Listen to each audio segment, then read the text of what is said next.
guys! I'm your Printesa and samahan niyo po ako magluto ng tinola. So first, i-ready ang mga sangkap. Ano pang iniintay mo? Let's go!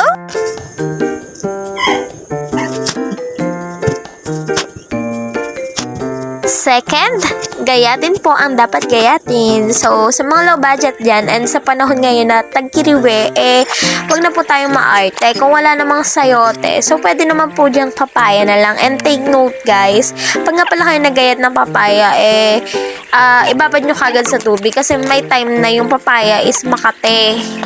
And kung mangangati kayo guys, huwag nyo nang idikit kung saan-saan. Ikamot kung saan-saan. Kasi syempre, yung mga skin natin, madali ma-irritate. So, sayang skincare.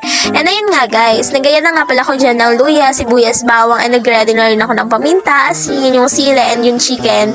And pinainit ko na din yung pan natin sa stove. And after nga, lalagyan na natin ng mantika. So, painitin lang ng konti. Pero wag naman mainit ng yung mainit na mainit kasi baka masunog siya. Ganon.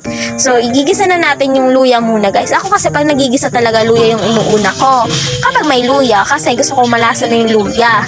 Bago isusunod ko lang yung bawang, tapos mapupulahin lang siya ng konti. Then pag golden brown na, ilalagay ko na rin yung sibuyas. And then, hindi ko na rin siya masyadong pakakasunugin guys. Kasi sasama yung lasa na niluluto natin. And papait siya. So, after nun guys, halu-haluin ko lang siya ng konti. Pero wag naman yung masyadong kasi baka mahilo naman yung manok. So, iba pala yun guys. So, yun nga. I-mix na natin yung manok at yung papaya. Next na natin. And, ayun, konting takpan nyo lang para, alam nyo yun, mag-medium cook. Medium cook. So, hindi ako, not to, tawag dito. Not to bashing guys. Kasi, alam nyo guys, hindi nyo lang may tatanong. Pero, hindi ako perfecto magluto. Pero, masasabi ko masarap at may pagmamahal. Yun talaga ipapakain natin.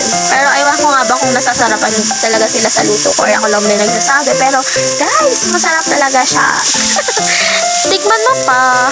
And, nga pala, may advice ako sa inyo guys. Once na nagluluto kayo, takloban po natin. Kasi mas madaling maluto yung niluluto natin kapag may taklob. And, ayun nga guys, nasa sa inyo kung ipagsasabay nyo yung karne or yung manok nyo or any, sangkap na pwede dun sa niluluto nyo para madaling maluto. Pero ako kasi, ginigisa ko muna para mawala-wala yung lansa ng manok niya.